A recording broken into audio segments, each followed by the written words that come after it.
So last year at the Writers' Conference, you previewed Wild and read us a few chapters or a few selections, and the book had not been published yet. And a year later, it's the #1 book in America, nonfiction and on ebooks and everything like that. How does that change you as a writer? All this suddenly attention, or is it something that is going to just be a process like the trip? Right. I think it hasn't changed me as a writer. My sense is that because writing is such a private act, and for me it is such a personal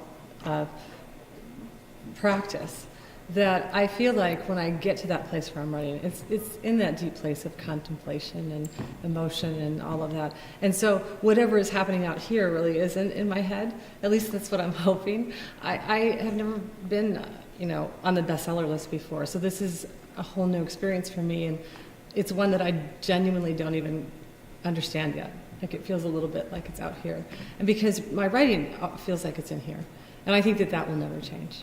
So we'll see. It's been an interesting journey, to say the least. Great. So this is your second year at the conference, and how do you find the Centrum Townsend Writers Workshop? I mean, is it different from other conferences that you've been to or taught at? It's a wonderfully warm workshop, and one of the things I love most about this conference is it really attracts such a great range of people when it comes to their relationship to writing. Some people are much further down the path. They're coming to my workshop having finished a whole manuscript, a memoir, or a book-length work, and others are saying, this is the first time I'm taking my writing seriously. On the first day of my workshop, I told everyone in the room, your job here for the next 6 days is to be writers, and to be writers only. And the second day of the workshop, one of my students said, this is the second day of my writing career, and she meant it literally. She was really, had never written before, and this was her first experience reading to a room and feeling that she'd given herself permission to be a writer.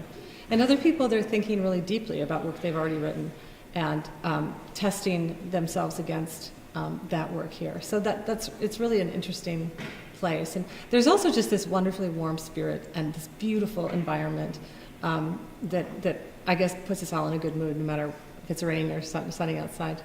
That's good.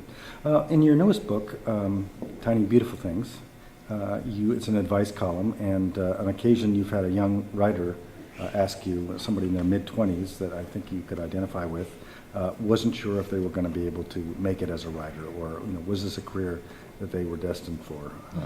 And you gave a very wonderful answer. Do you see yourself as a mentor to young writers? I do, and I see that as part of the tradition, really, that I came up in. I had so many writers mentor me. Some of those people I never even met. I studied their work. I learned from their writing. Other people I learned from their teaching and the way they talked about writing.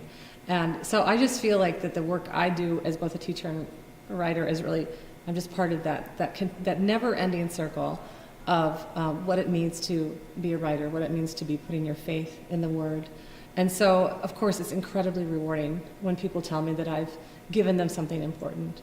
I don't think of it as something I did, but rather something I gave back or just passed on. That's great. Thanks. Anyway.